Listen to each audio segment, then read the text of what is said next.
things that you probably didn't know about Clash of Clans. The creator of the game is Supercell. The company was founded in Finland in 2010. They are responsible for the hit games Boom Beach, Heyday, and Clash Royale. Supercell is valued at over $5.5 billion.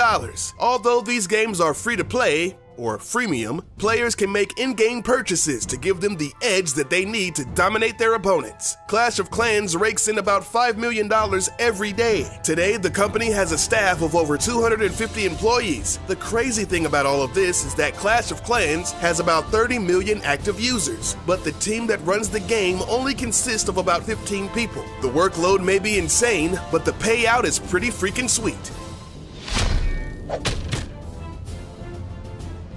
Surprisingly, the game earns most of its revenue from the top 10% of players. Elite players know that the only way to stay on top is to shell out some big bucks. Players are incentivized to pay for wall upgrades, gold, elixir, and expensive archer towers, because if they leave their bases unattended in real time, other players can come along and attack them while they're away, losing trophies and resources. A Clash of Clans player named Panda spent over $7,000 in a single month, and at one time, top Clash of Clans player Jorge Yao spent $250 a week on gems.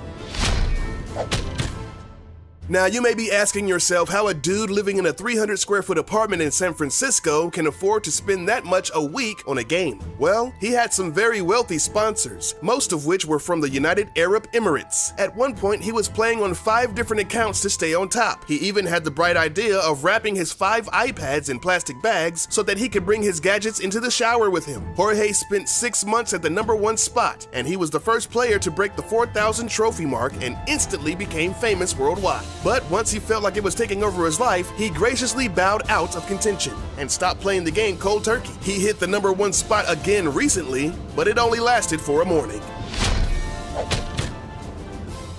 With all this cash flying around, you may be wondering, what do they do with all that money? Well, some of it goes towards marketing purposes. They can afford some big-name celebrities to endorse their game. For Super Bowl 49, they spent $9 million on a 60-second spot starring Liam Neeson. I can't wait to destroy your village while you beg for mercy, but you will get no mercy. I will have my revenge. Liam? I was going for Liam? Over here.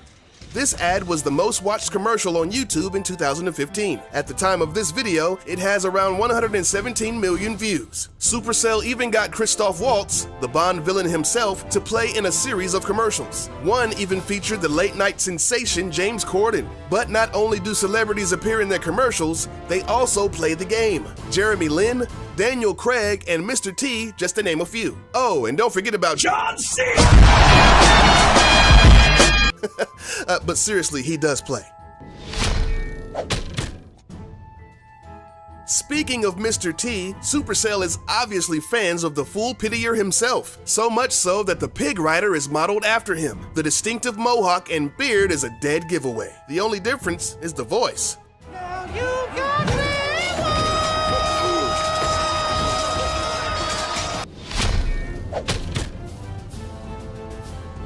Another highly beloved character of the game is the P.I.K.A. This seemingly unstoppable force has the strongest armor of any elixir-based troops and the highest damage of any normal unit in the game. The letters P-E-K-K-A don't officially stand for anything in particular. Supercell held a Facebook contest in August of 2012 to see who could come up with the best written-out name for P.I.K.A. as judged by the number of likes. The name, Perfect Enraged Knight Killer of Assassins, was the winner. But what is a P.I.K.A.? A knight? A samurai? A robot? No one knows. But the mysterious and dangerous P.I.K.A. is a girl.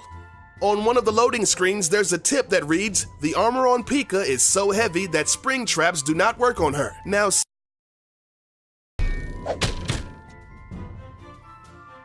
one of the best features people respect about this game is the personal break timer. Basically, if you're playing the game non-stop for an ungodly amount of time, let's say 6 hours, the game automatically kicks you out and makes you take a break, sort of like a cooldown period. Folks have speculated that Supercell did this to deter people from using game-cheating bots, allowing them to stay online and protect their defenses 24/7. But most people think that it's just so people don't die while playing video games.